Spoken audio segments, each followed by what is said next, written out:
Good morning, Kevin. Morning, Bede. How are you? Good, thanks.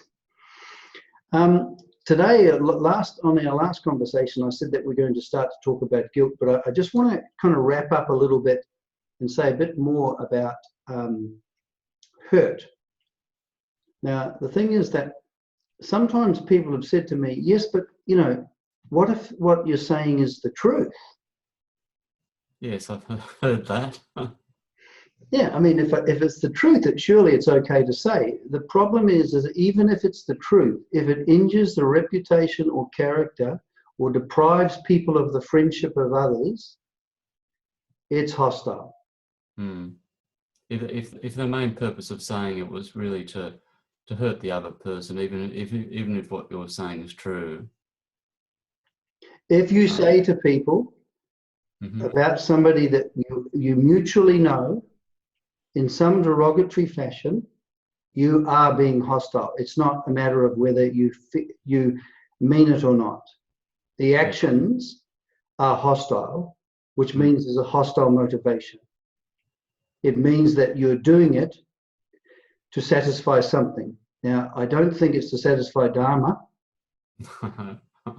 So it's going to be to satisfy pleasure, because there's a certain pleasure of attacking. It's also to satisfy security. Because, you see, when we human beings attack other people and we feel the motivation to do so, there is a satisfaction. The satisfaction actually is a feeling of freedom from our hurt. That's why we have this pressure to attack others. That's interesting.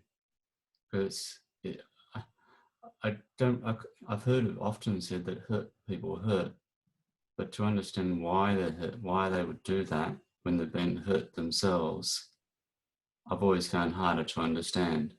Yeah, when a person actually is hurting, which human beings are, they will find the pressure to hurt. If you don't believe this, just try and really discipline yourself and make sure that you don't say anything at all about another human being in an attacking fashion. It's extremely difficult. Because the pressure is so strong, but one of the main problems with this is that in terms of how when we talk about karma yoga and dharma is a way to transform our minds so that our minds become clear and they become steady.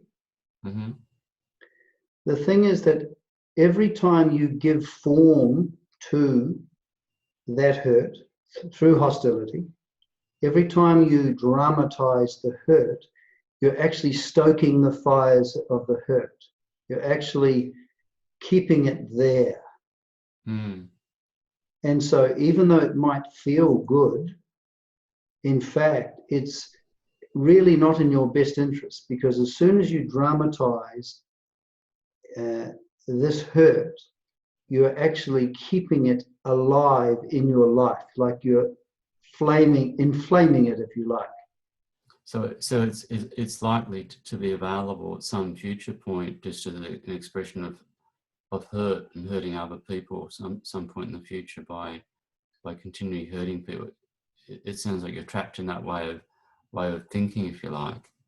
Yes, you'll keep the hurt going, which means you'll keep on hurting and you keep on hurting and you keep the hurt going. You see, the thing is, because what it does is what was Swami Dayananda, it evokes the hurt person. Actions evoke states of mind. How we act evokes certain states of mind. For example, if you do a devotional act, you put a flower in front of a deity, or you put you do some kind of devotional act that evokes a devotional person. If you do a loving act, it tends to evoke the loving person. The same way, the reverse is true. And You see, Swami Dayananda's got a very, very interesting notion of what self-mastery is. You know, when people think of self-mastery, they normally think of it, one day in the future, I'm going to master myself. Well, I think it's even worse, that expression in terms of a lay understanding of it. Self-mastery would be control over other people. Yeah, or control over yourself, yes. And control over your financial circumstances and all of that sort of... All of that, yes, that modern stuff. But the thing about self-mastery is this. The first fact we have to understand is that it's really not important what type of psychological reactions arise in me. If, for example, if my wife does something I don't like and I want to wring her neck, that's the feeling inside me. That's just simply like a movement, a mental movement, just like the weather is a movement. Swami Dayananda doesn't consider the mind the problem. So it's just simply a reaction. It comes and it's going to go. But we are so obsessed in our Western world about so-called positive thinking, and we've got positive thinking, and we've got negative thinking. Do you know what I mean? We've got positive emotions and we've got negative emotions. When in actual fact, as a human being, we're going to have a variety of various thoughts coming and going and various feelings coming and going. What he says is, what is important is not the only thing we can do with reactions is, right now I want to wring my wife's neck. We just accept them. But we have mastery. We're exercising self-mastery when we don't put that reaction into action. As soon as we... Sorry. Sorry? So you're saying that we don't have... It seems to me that you're saying that we don't have a control over the thoughts that come to our mind. No. Which is, and maybe it's quite natural that if someone does something you don't like, it will naturally be an unpleasant thought that arises, or an angry thought that arises. It might, yeah. But we do have choice, or can develop choice over our actions. Yeah, we've got choice over actions only. So when, for example, my wife's done something I don't like, and I feel this urge to say something terse. You know how you can just, you want to just, attack lightly, just to let them know. You want to attack lightly. Self-mastery is, because you've got a commitment to Dharma, non-injury, you notice that you want to attack, and what you do is you don't. So what mastery is making sure that our thoughts and our feelings, our psychological reactions, are not determining our actions, our responses. You see, the way Swami Dayananda sees it is the basis of our actions should be awareness and discrimination.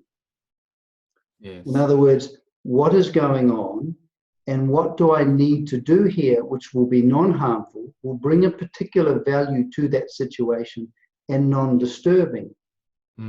Now, this is an extremely difficult measure in one sense, because when we have emotional states or psychological reactions of antagonism or hostility, it feels very natural. The urge to express it is amazing, isn't it? It's like you have a pressure to engage in attacking behavior when you have a hostile reaction, when anger arises in you. Have you noticed that? Oh, I think it's a impulsive response, and the way I've seen it is that it's almost natural to react in a hostile way back to someone, and maybe put it in a sort of, as you say, in a more socially acceptable form. So it may not be quite seen as that, but it is done with a bit of hurt in my. Yes, well, when we're adults, like a little child will go, "Give me that toy," whack.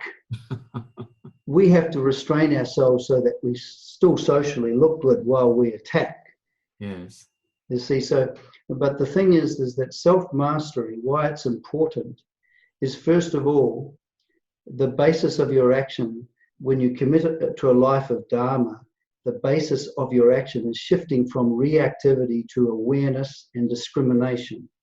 And when that is the basis for action, then we can truly do. That's what Swami Dayananda calls action, as opposed to reaction. You see, so it doesn't matter. I had a client talking to me the other day, and he said, I just get these negative feelings. And I went, so what? They're just feelings. You see, feelings don't determine your life. Have you noticed that if you have a feeling or an intense emotional reaction, can you still be aware? Yeah. No, when you have a reaction, you can still be aware, can't you? I'm not talking about when you, but it doesn't stop you being aware or being discriminative, does it? No, but this is this thing where if you actually go with that impulsive, react impulsively to that negative thought, it didn't get the sanction of your intellect or buddhi, and you actually don't have any control over it once you're. What's the Sanskrit language, please, Kevin? So what we mean is this: is that when we become the reaction, right, then we've got trouble because we dramatize. This is the whole purpose of karma yoga, remaining the same, remaining awareful and discriminative in the face of what is happening, whether you like it or don't. This is the practice of karma yoga. So the thing is that there is this possibility, no matter what happens, a choice. You see, with reactions, they are just, in a situation, what we need to do is we need to be aware of what is happening. We also need to be alive to what our reactions are, because that's also what's happening. What's happening includes our reactions. Yeah. And then we remain the same in front of both of those things. Because then there's a distance between what Swami Dayananda calls a distance between myself and my mind. Now, the thing is that the way we have to understand emotions is that we take them too seriously. He said, don't worry about the mind. Leave the mind alone. Let it just do what it does. Because the problem is centered on me. My mind isn't unhappy. I'm the one who gets unhappy. So there has to be a shift in me. Yeah. And so the practice of dharma or self-mastery is that the question is, what is going to govern my behavior? What's going to govern what I do? Now, when psychological reactivity governs my behavior, just like what you said before, there is no awareness. There's no awareness, there's just reactivity. You're not aware of what is actually happening. You're not alive to facts. You're caught in subjectivity. You're not discriminative because you're not actually aware of what would be right and wrong at that particular point. And then you perform certain actions. And just by dramatization, you still got to wear the results of the actions. There seems to be a point where before you act, when you've had a negative thought come, because someone did something you didn't like. By the way, Swami Dayananda didn't consider negative thoughts as an appropriate term, just as reactions, because he considered every reaction that comes part of the psychological order, just the way the mind works. He didn't actually think. I remember saying to him, I looked at him and I said, you don't see pathology, do you? I was quite surprised, like you didn't see, that any of this was bad, or wrong or sick. He said, no, there is only order. So it's a good thing to realize that, okay, we have reactions. Reactions are going to happen. They don't say anything.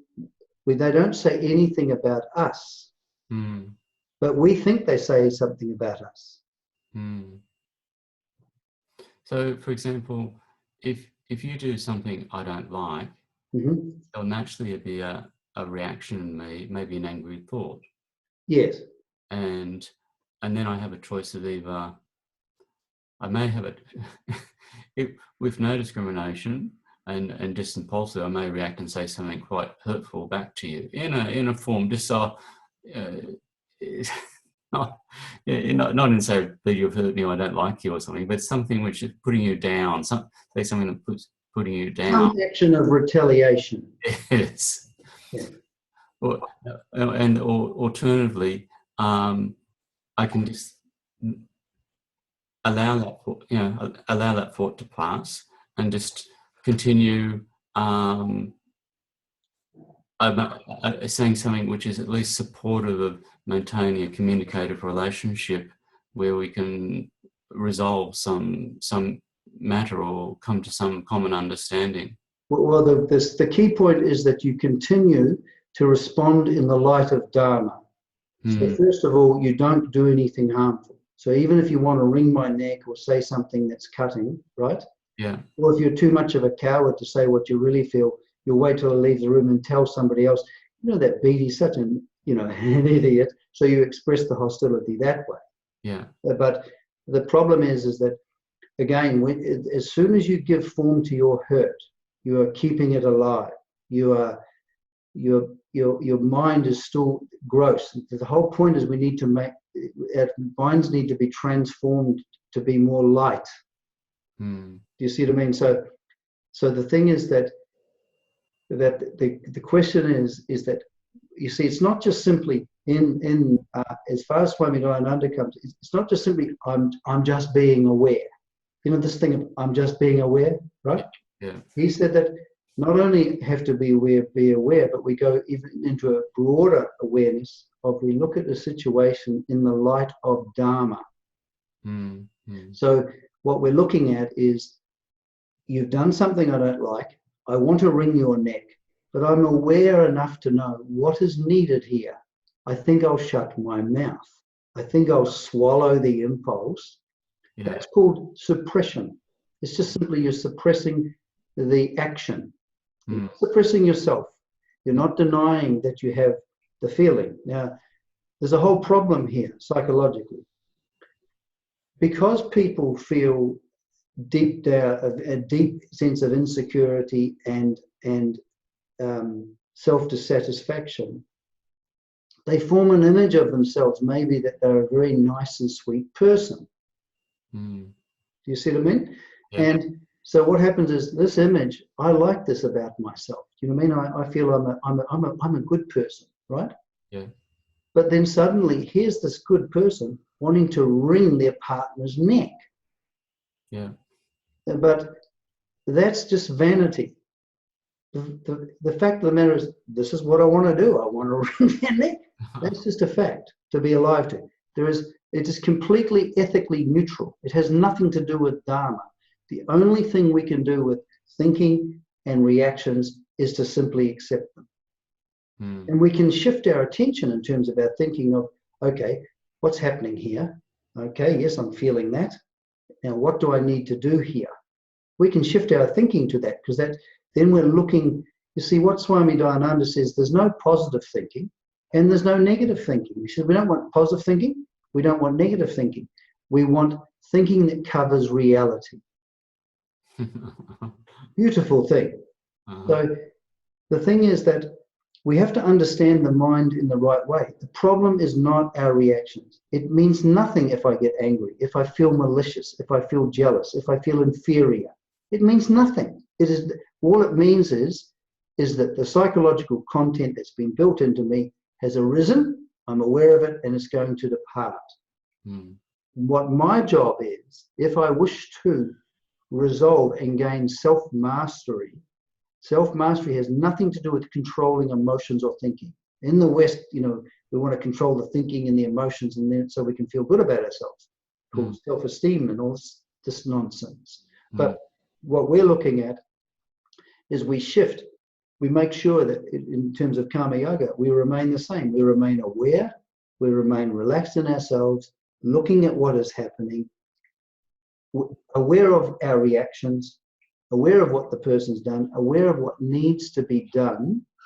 And then we do that in the light of Dharma. In the light of Dharma means, first of all, we don't harm.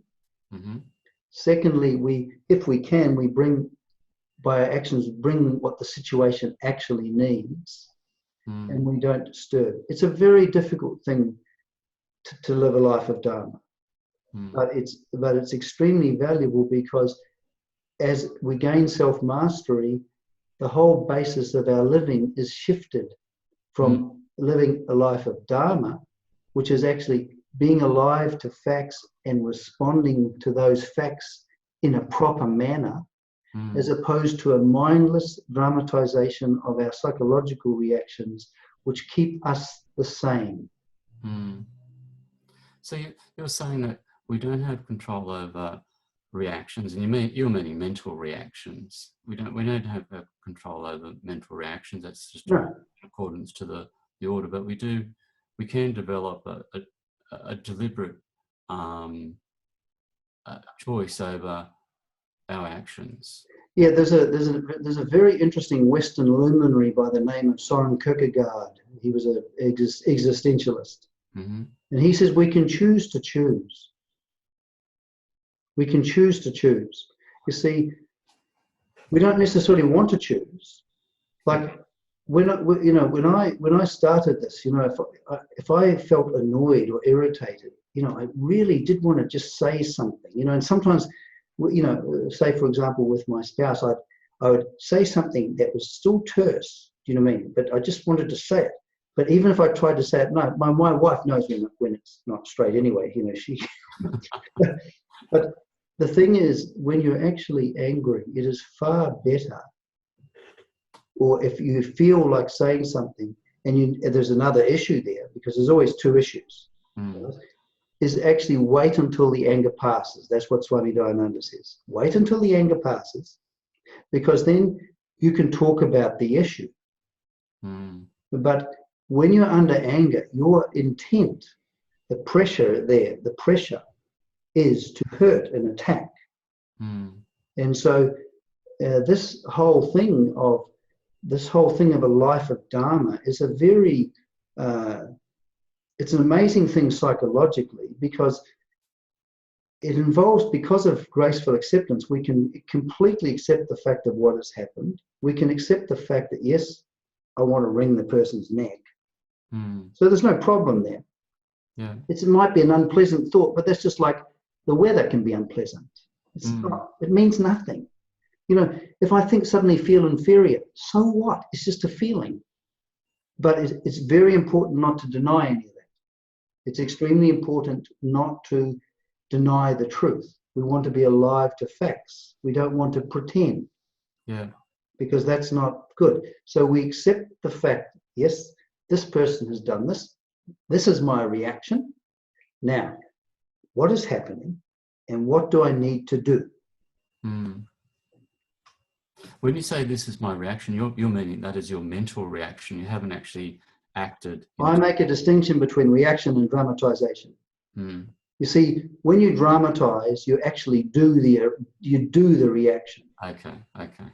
You're doing the reaction. Now I understand what you're meaning by that, because some people would sort of, I can see some people may think that the reaction is the dramatization as well, but you're saying, well, there's a reaction, which is just a mental action, a mental reaction, and then if you're the acting out that in terms of speech or physical action is the dramatization of that. And that's the dharmic issue. Swami Dayananda says there's no good or bad. So there's no bad thoughts. There's no good thoughts. It's just thoughts. So they might be pleasant or unpleasant. But what counts is the action. What counts is what you do. He says there's definitely right and wrong. In terms of action. Right and wrong only apply to action. Action only. You can have whatever crazy or social. See, all of us human beings have socially unacceptable thoughts and reactions and feelings. All of us. However, we have and by the way, I wouldn't suggest socially. It would be disturbing if you gave people a running commentary on the thoughts and the feelings that come in. So I'm not suggesting that you communicate these. However, you have to understand that you have no control over what thoughts and reactions come. It's got nothing to do with right and wrong, and it says nothing about you as a person. The fact that I have a certain reaction, can I still be aware? Yes. Can I be discriminative? Yes. Have I got choice over action? Yes. Can I have the capacity to learn? Yes. So it doesn't really, it's not really the issue. What really, as far as Swami Dayananda is concerned, the issue is how are you living? The verb to live. How are you living, functioning in the world? By doing and speaking and actions. It's the only thing that goes on the scoreboard. In the West, we're obsessed with what's happening in our minds. Okay, so you're using, so if I get the vocabulary right, we're saying mental reactions are whatever they are. They can be angry ones or happy ones or pleased ones or whatever. Yep. You're not I'm not in control of that. No one's in control of that. Mm-hmm. Now, if you dramatize a reaction, and it's in contrary to Dharma, well, that's the dramatization of your hurt. Yep. And alternatively, an action is an action. It's an action is only implied in an action is that you're an awareful person, and it's in accordance to Dharma. It's discriminative. You've discriminated what would be the right thing to do as opposed to the wrong thing to do. The basis of action, as far as Swami Dayananda goes, is awareness and discrimination.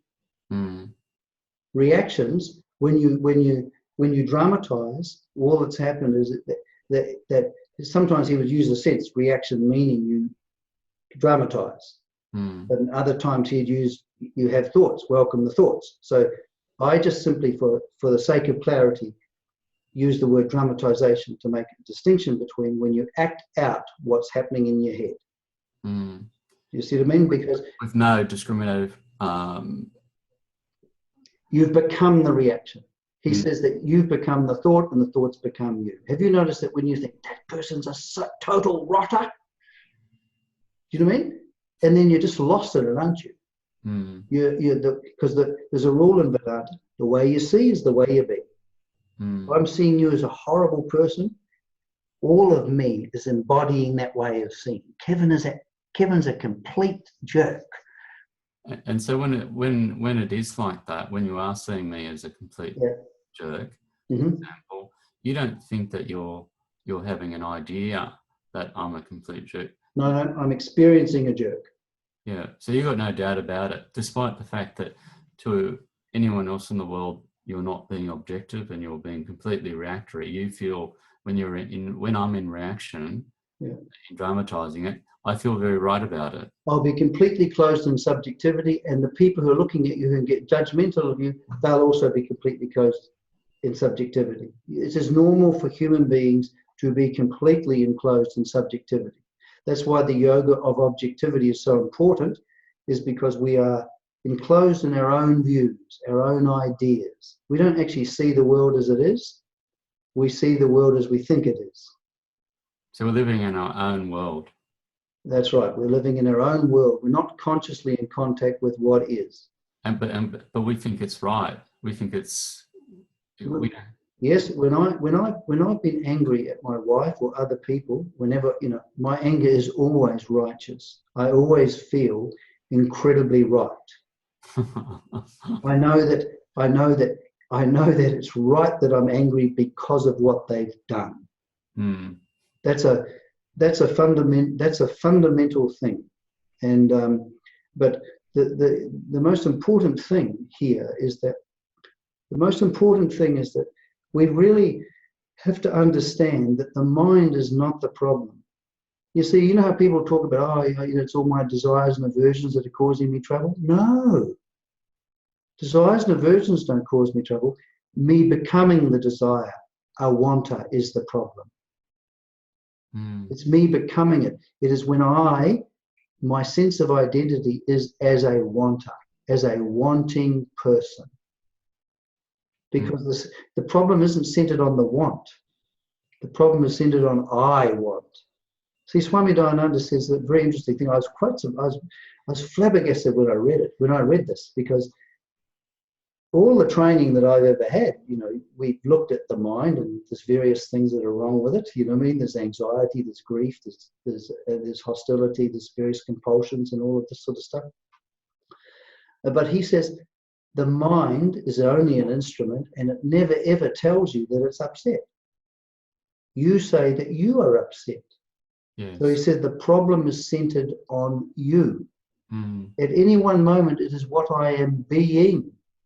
If I am being the anger, then like what you said, I'm now a completely mindless dramatizer.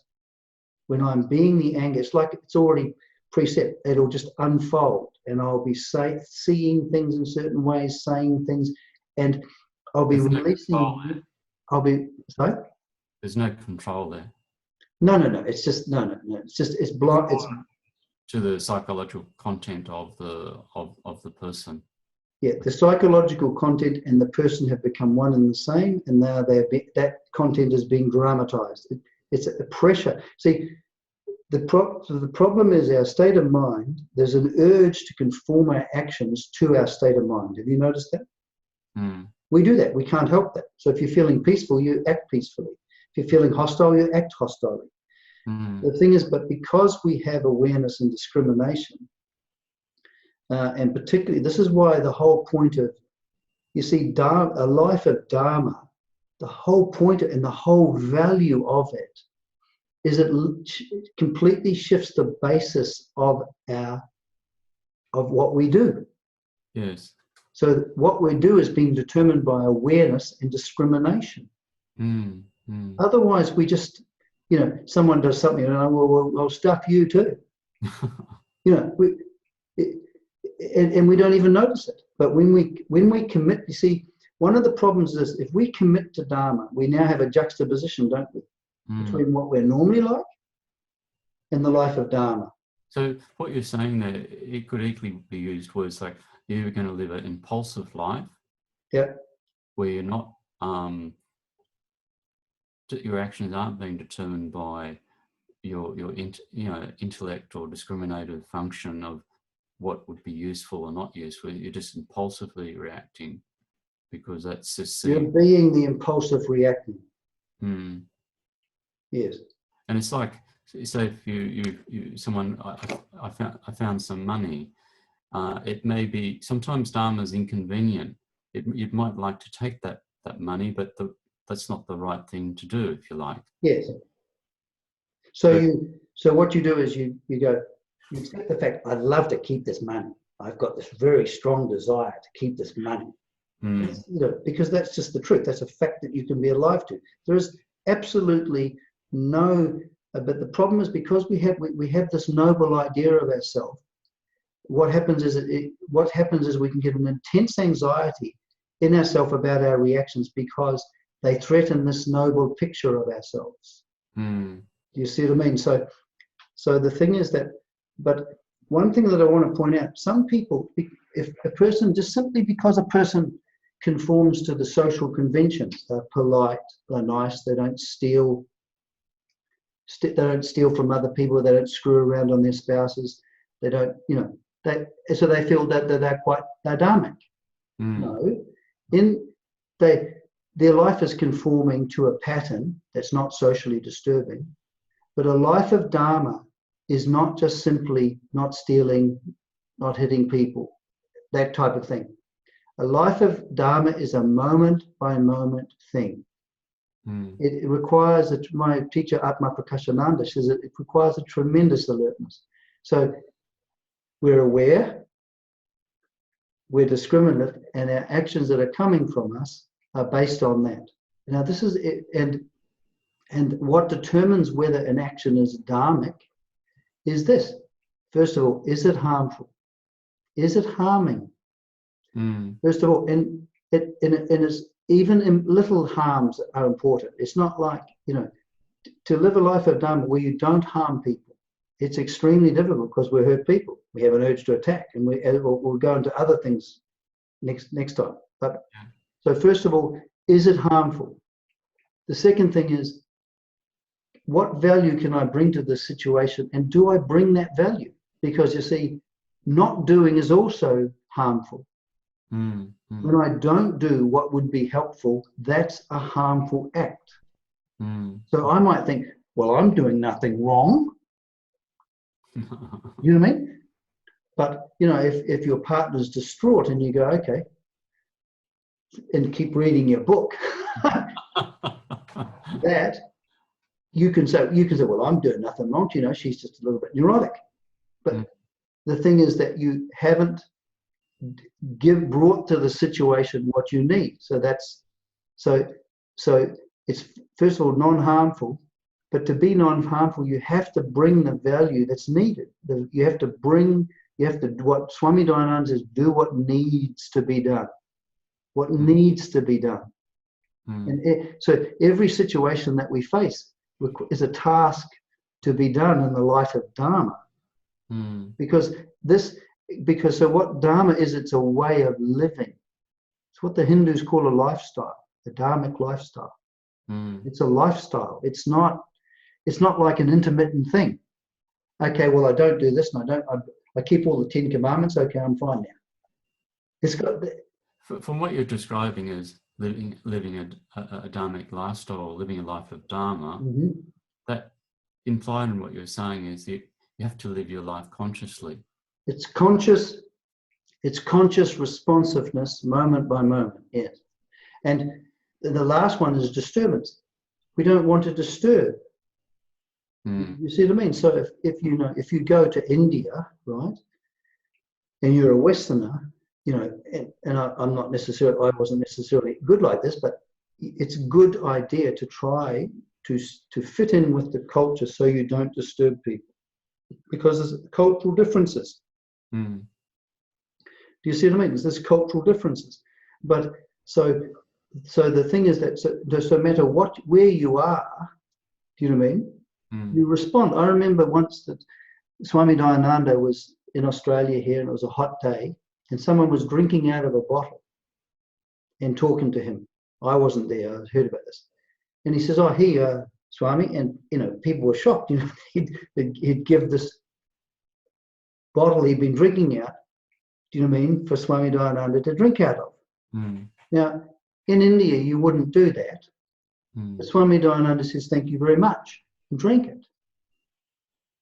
Do you see what I mean? Because that is, what determined his actions is what the situation needed, sensitivity. You see what I mean? But the important point is that when we live a life of Dharma based on awareness and discrimination, we move away. We're no longer stoking up.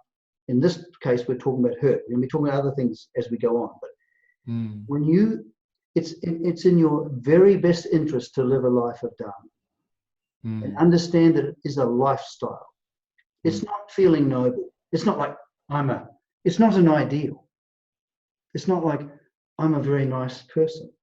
I'm very religious. I think it's some people may see, because I think Dharma is quite a difficult thing to understand, because it's often seen as, well, I don't steal, I don't do awful acts, I don't do this, and thinking, well, that's what Dharma is, but it's actually much more intimate. Well, then you become smug, because you can then have an idea of yourself that you amount to something and that you're a very nice person, which is an ideal. Dharma has nothing to do with trying to be a nice person. Dharma has everything to do, because it's a moment by moment thing. It is a commitment. Do you know what I mean? Because you understand that Dharma actually is, in one sense, the presence of God in the form of guidance. In the form of? Guidance. How to live. If you listen to the voice of Dharma, you get out of trouble. One of the first things I noticed was, that when I restrained myself from any form of retaliation, I noticed that I got out of so much trouble. Because there's a saying, if you protect Dharma, Dharma protects you. And so the thing is that the important point here is this, is that we're not really, Swami Dayananda says, we're not really living unless we're alive to facts. And we're not really living if we're dramatizing, we're not alive to facts. So a life of Dharma, a life of, first of all, graceful acceptance, so that because there's no resistance to facts, there's no reaction, so therefore we can be aware. So we're receiving what's happening. We're completely willing to receive and be aware of what is happening in our reactions. That's the first part. That's graceful acceptance, or resting in the lap of Ishwara, right? Yeah. The second thing is that we out of that, because now we're in the world as it is, we have to respond. Because you see, the way Swami Dayananda sees it is that our problem is not inside us. It's that we need to come into harmony with the order. It's a little bit like, you know how we mentioned Francis Bacon, and we said how he said that the way to command the laws is by obeying them. You imagine a ship in the ocean, right? And you're a sailor, and you go, actually, I don't want to. I want to sail my way. I want to just simply do what I feel is right. The thing is then, in fact, what I feel like doing is I feel like sitting down and having a cup of tea now. So I don't adjust. I'm not adjusting the sails to the wind. What's going to happen to me? You could find that you'll go off course, or you'll have some problem. The waves will start hitting, and then I'll say the ocean is so bad. But see, what Swami Dayananda says is that when we are, see, the whole point about Ishwara, or God, is that when we're in conscious contact with God in the form of the given situation, because the given situation is God, and when we're responding to that situation in the light of Dharma, we remain in harmony with what is. And this has a profound effect on the quality of our mind. Now, he says an interesting point. You have there's three qualities, and I'm not going to use the Sanskrit terms in, but the first one is inertia. Now, reactivity is just inertia. It requires no thinking. It's just natural. You're just being carried by it. Does that make sense? Yeah. Then on the other extreme, you have spontaneity, where you're just simply aware and you're spontaneously responding in a harmonious way. So you've got inertia. You know how you've got that feeling of just wanting to remain the same, not really wanting to, do something about your life, right? It feels comfortable remaining the way you've always been. It's like a great big weight that keeps pulling you back to what you've always been. Yeah. Okay, that's inertia. On this side, you have this light, aware, spontaneous responsiveness. Now, what Swami Dayananda says, the only thing that links can go from here to there is action. You've got to get active. You've got to move. It's like when you learn to play a piano, you're going to make mistakes. Eventually, then the spontaneity comes. But the thing is, you need the right type of action. You see, you need proper action. Action in the light of Dharma. Yes. And what happens is, the more you live in the light of Dharma, does that make sense? Yeah. What happens is, the lighter and more spontaneous you become. But we have to learn to live a life of Dharma. It is not natural. You see, if we conform to the social pattern, I'm a nice guy. I mean, I'm pretty good. I'm nice to people. I'm polite. You know what I mean? I don't rob anybody. Well, whoop-de-dee-doo-dee-da. This has got nothing to do with the lifestyle that is absolutely necessary for the psychological transformation that we need in order to understand the vision of Vedanta. The lifestyle is a moment-by-moment thing. And so we have this battle. We have this juxtaposition, don't we, between being an unconscious, mindless reactor, and I have a PhD in that one, and in certain moments, I also, even now, I become reactive. I become a reactive, dramatizing person, individual, a mindless, reacting dramatization. And the choice between that as a lifestyle and being alive, being discriminative and responding from that discrimination. And the great thing is, the more you commit to Dharma, the more you'll see how you're not being Dharmic. But that's learning, you see. It's not a matter of criticizing yourselves. See, it's actually grace. Now that I know what a Dharmic life is, non-harmfulness, bringing the value, doing what needs to be done, and non-disturbance, now that I know what it is, Swami Dayananda has outlined it very clearly, how to live. I needed someone to tell me how to live. Before I come across his teaching, I didn't really know how to live. I didn't have a measure. But as soon as you commit to Dharma, you've got your measure, and you'll see when you're not. You'll see when you're not. Like, I might be sitting on the couch and I see that my wife's sitting on the typewriter and I'm engrossed in a book or doing something, right? And I go, And then I would consciously and deliberately, darling, would you like a cup of tea? It doesn't come natural. I would prefer the inertia. Guess what I would prefer to do? Do nothing. Just do what I normally do. But the thing is, those little acts, I remember when I first started like this, I'd be going into a shop. Now, normally when I'd go into a shop, I'd go, okay, thank you. Yep, okay. Yep, I'll have this and this and this. Now I go, hello, how are you? I'm not trying to do a Dale Carnegie to win friends and influence people. I make contact with the person and I say, hello, how are you? I'm friendly. I give something. Does that make sense? And it's more important. I'm not doing it because I'm trying to be a nice person. The fact of the matter is that when you relate, when you actually connect consciously to what is, in this case, this person in front of me, and your actions to that person are proper, and you do it, whatever, something happens inside. Because what Swami Dayananda says is that if you violate Dharma, you become disturbed in yourself and in friction with your environment.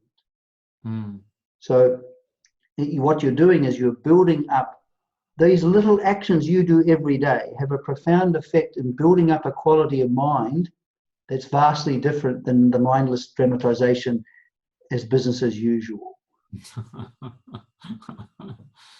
But the great thing is it's Dharma is the lifestyle, a way of living that frees us from unconscious, mindless dramatization. There's only two choices. There's only in the Christian tradition they say today, which master are you going to serve? So we either listen to the voice of Dharma or we listen to ourselves. Now, I've listened to myself all my life. It never really worked. So the teaching on Dharma is a very, very important, has a profound psychological significance for us human beings. But I think that's about it. So is there anything you'd like to say before we end, Kev? Just about the to live a life of Dharma, it's a conscious life. Yep. You have to be alive to fact. So there's this very much this grace acceptance or graceful acceptance of what's going on, rather than and then be able to and accepting that somehow for you to be able to respond. Whereas if you're resisting what's going on, your mental reactions are negative or whatever, then I don't think there's any possibility of you being able to respond in a dharmic. No, you can't. You see, because he says the basis of reaction is non-acceptance of a fact. So unless you're actually relaxed in the lap of Ishwara and accepting what is happening, you can't possibly remain the same. You will react and you'll become the reaction. Graceful acceptance, or resting in the lap of, being relaxed in the lap of Ishwara, is what enables you to live in the world as it is. Dharma keeps you in harmony with that world as it is.